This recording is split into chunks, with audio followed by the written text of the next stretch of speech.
Good day with your major newscast. I am Jessica Daw. First with the highlights. The Working People's Alliance and the People's National Congress Reform have mixed views on the issue of power sharing in Guyana. An electrical problem may have been the cause of a devastating fire on the island of Wakenham. In the region, several divers in Trinidad have died after they were sucked into a pipeline. The Prime Minister of Antigua and Barbuda is challenging critics to bring evidence to prove that he is corrupt. And you'll have your latest international news coming from the BBC. Do stay tuned. Advertise with us on Newstalk Radio Guyana 103.1 FM for best coverage on programs on motivation, beauty and health, parenting and relationships, knowing your rights, and a variety of enlightening content, and get value for your money. Call our helpful staff today on 223-1056 or 223-1041 today. Now for the news in detail. The Working People's Alliance, WPA, wants the United States Agency for International Development, USAID-funded report that recommends power sharing to be used as a springboard for a campaign to realize that goal. WPA Executive Member Takuma Ogonse tells Politics 101 that while the U.S. is now pushing power sharing for its own interest, that model for governance should be given an opportunity. I'm saying there's a coincidence of interest at this present moment. There was a divergence between our internal interests and the Trump administration. I think with the coming to power of the no coincidence of interest. And we have to play this to our advantage and to the advantage of the country. So even though the initiative may be driven by U.S. interests, we got to convert it into national interest.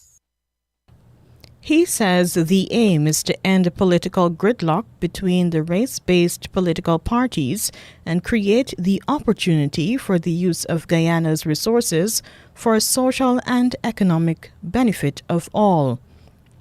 Also appearing on Politics 101 was People's National Congress Reform Representative Elson Lowe. He fears that executive power sharing can lead to increased corruption. As much as I understand the sentiment towards power sharing, and I think there needs to be serious discussion around how we move forward, I ultimately think that it is not a reasonable position to take to think that Guyana's politicians, no matter the party, are altogether trustworthy. I think that all of us are subject to temptation, and I think that the strongest institutions possible will help to ensure that instinct towards temptation is mitigated. But WPA Executive Member Professor David Hines says the need for executive power sharing goes beyond merely fighting corruption. As a black man, and a proud black man, I am angry that black people who have slaved for our country, who have given their blood, cannot share in the oil wealth. And so therefore, any system that brings them at the table to decide, they're at the table to make that decision. We can talk about structural problems later. I want that money that is coming from the oil wealth for my people to also have a share. WPA Executive Member, Political Science Professor David Hines. President Irfan Ali is off to Belize for the annual midterm summit of the Caribbean Community CARICOM leaders. Among the issues to be discussed is pushing ahead with the CARICOM Agri-Food Systems Agency with emphasis on regional food and nutrition security. CARICOM Secretary General Carla Barnett says agriculture is at the top of the agenda. it's a good area for investment at this point in time, using new technologies, green food production, for example, moving away from the old way of using a lot of pesticides and that sort of thing. That's a big thing because there's a growing demand for it globally, and it's healthier. Therefore, yeah, food security on top of the agenda. CARICOM Secretary General Carla Barnett. Guyana's president is responsible for agriculture in the CARICOM Nkwasi cabinet. The government is closely monitoring the welfare of Guyanese scholarship students in Moscow, Russia, following that country's invasion of Ukraine. Guyana's Foreign Secretary Robert Prasad told reporters Sunday that the 11 students remain unscathed in the country's capital, Moscow. Prasad was at the time speaking on the sidelines of the unveiling ceremony for the 50th anniversary logo to commemorate half a century of bilateral friendship between Guyana and China at the Cliff Anderson Sports Hall, Homestretch Avenue, Georgetown. Prasad said the Minister of Public Service, Sonia Parag, herself is taking the direct involvement in updating and interacting with the students. The Foreign Secretary said the government's wish is for the calamity to remain under control. However, he added that the administration is already crafting measures should things get worse. Minister of Foreign Affairs and International Cooperation, Hugh Todd, has already met with the Russian ambassador to Guyana, where the issue of students' welfare was raised. Russia last week launched a devastating attack on Ukraine via air, land, and sea.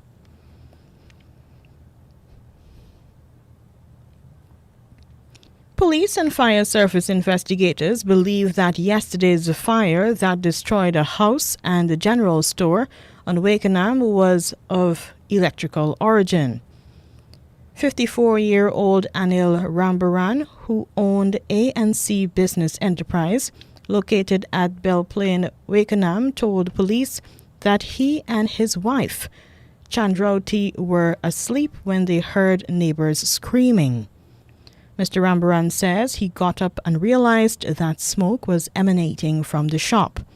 He says he and his wife quickly escaped through their back door and ran out on the road and watched as their entire home was engulfed in flames. Neighbors pumped water from a nearby trench to prevent the fire from spreading to nearby houses. Police say no one was injured. Former prominent Georgetown businessman and a politician John Simon de Freitas has died in Madeira, Portugal. He had migrated to Portugal several years ago. The People's National Congress Reform, PNCR, says he was an advisor to the late party leader and President Desmond Hoyt on private sector matters. He served as PNCR Member of Parliament from 1998 to 2001.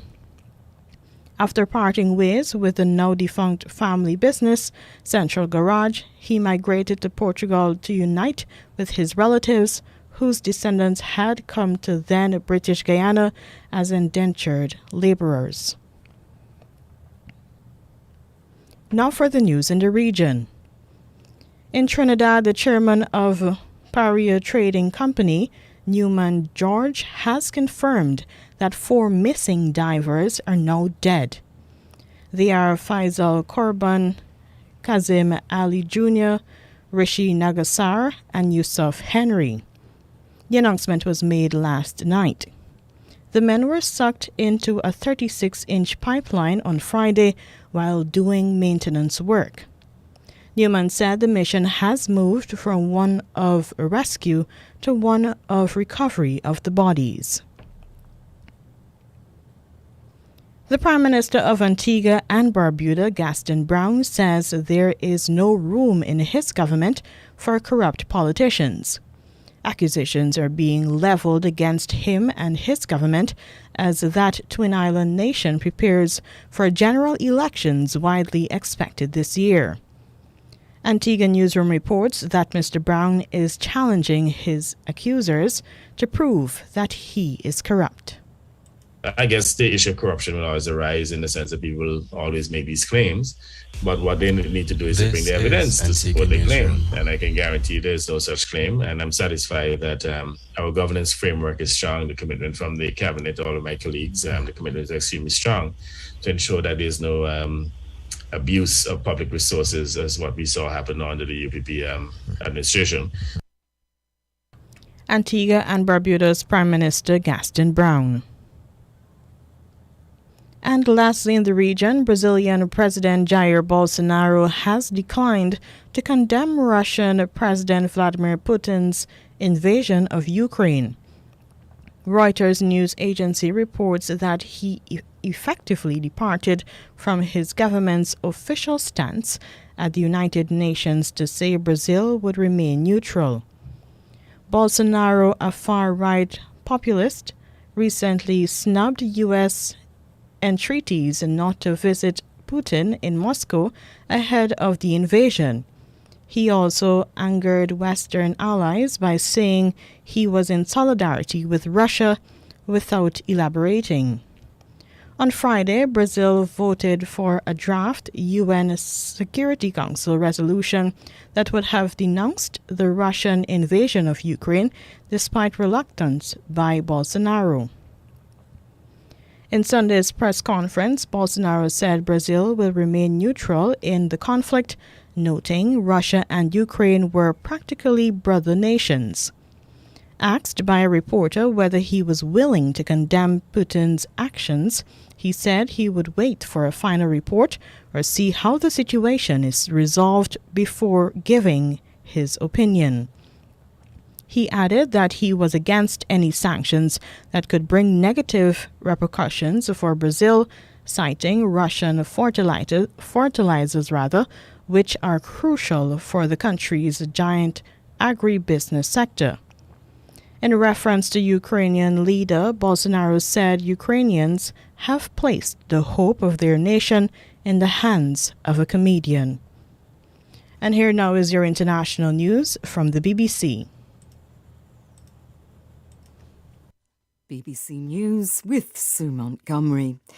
The United Nations Refugee Agency says more than 500,000 refugees from Ukraine have now fled into neighbouring countries following Russia's invasion last week. Ukraine's neighbours to the west have kept their borders open to refugees. Imogen Folks reports. With the invading Russian troops still struggling to gain control of Ukraine's cities, thousands of civilians are trying to escape what could become a bloody fight for every street. Initially, many tried to stay put or move to the Ukrainian countryside. The UN Human Rights Chief today confirmed 102 civilian deaths since the invasion began, but expects the true figure to be much higher. She said most civilians had been killed by explosive weapons with a wide impact area. The implication, the Russians are using indiscriminate force in civilian areas, a potential war crime. The US Treasury has blocked Americans from engaging in any transactions involving Russia's central bank, National Wealth Fund and Finance Ministry in further punishment of Moscow for its invasion of Ukraine. US officials said the latest financial measures are likely to drive Russian inflation higher and damage its purchasing power. Several cities across Ukraine came under assault overnight, but correspondents on the ground say the attacking Russian forces have met stiff resistance. A Ukrainian government advisor said dozens of civilians had been killed and hundreds wounded in Russian missile strikes on Ukraine's second city, Kharkiv. Our chief international correspondent, Lise Doucette, is in Kiev. This has been a very, very hard 36 hours for the residents of this capital. They emerged from their underground shelters, basements and bunkers and bomb shelters, where they'd spent the last 36 hours under a very strict curfew. There was a race to the shops, a race to their homes, a race to find out what was happening in a city which has been transformed every day into a war city. A rare emergency session of the UN General Assembly is getting underway to discuss the Ukraine crisis. Correspondents say that one ambassador after another is likely to use the world stage to condemn President Putin's invasion. Ahead of the summit, Duncan Kennedy is watching. Only 10 of these sessions have ever taken place in the past 72 years. It's all come about because last Friday, Russia vetoed a resolution in the Security Council, and that really angered the Americans. So with other nations, they've now pushed through this idea of an emergency session of the General Assembly. Russia tried to block it, tried to veto that, but it was outvoted. It couldn't block it, so it's going ahead today. World News from the BBC. Russia says it has closed its airspace to planes from 36 countries, including many in Europe, in response to sanctions banning Russian aircraft. Russia said its foreign minister, Sergei Lavrov, was cancelling his visit to the United Nations Human Rights Council in Geneva because of the flight ban. Russia and Ukraine are holding face-to-face talks for the first time since President Putin's forces invaded 5 days ago. Ukraine's delegates have said they want an immediate ceasefire and withdrawal of troops from their territory. Russia's negotiators have talked of a deal that's in the interests of both sides. But Ukraine's President Volodymyr Zelensky has said he's sceptical that there will be progress. In other news, a UN report says human-induced climate change is already causing widespread and dangerous disruption, affecting the lives of billions of people. Here's our science correspondent, Victoria Gill. The report makes for pretty grim reading. The 35-page summary is a pretty sombre assessment of just how climate change impacts are playing out now. UN Secretary-General Antonio Guterres described it as an atlas of human suffering. He really pulled no punches in accusing the lack of leadership around the world when it comes to reducing the impacts of climate change. He labelled that as criminal. Some of the headlines are that there's a new number put on the number of people around the world who are highly vulnerable to the impacts of climate change. 40% of the global population now classed as highly vulnerable. Residents in Hong Kong are stripping shops of essential supplies after the government said it might confine people to their homes to control the coronavirus. It had previously said it would not impose this extreme measure. Hong Kong reported more than 100 COVID deaths on Monday. Next month, all of Hong Kong's 7 million residents will be tested 3 times to help control the current outbreak. BBC News. And that was your latest international news coming from the BBC. Here now is a recap of the highlights. The Working People's Alliance and the People's National Congress Reform have mixed views on the issue of power sharing in Guyana. An electrical problem may have been the cause of a devastating fire on the island of Wakenham. In the region, several divers in Trinidad have died after they were sucked into a pipeline. And the Prime Minister of Antigua and Barbuda is challenging critics to bring evidence to prove that he is corrupt. And that was your major newscast. I am Jessica Daw.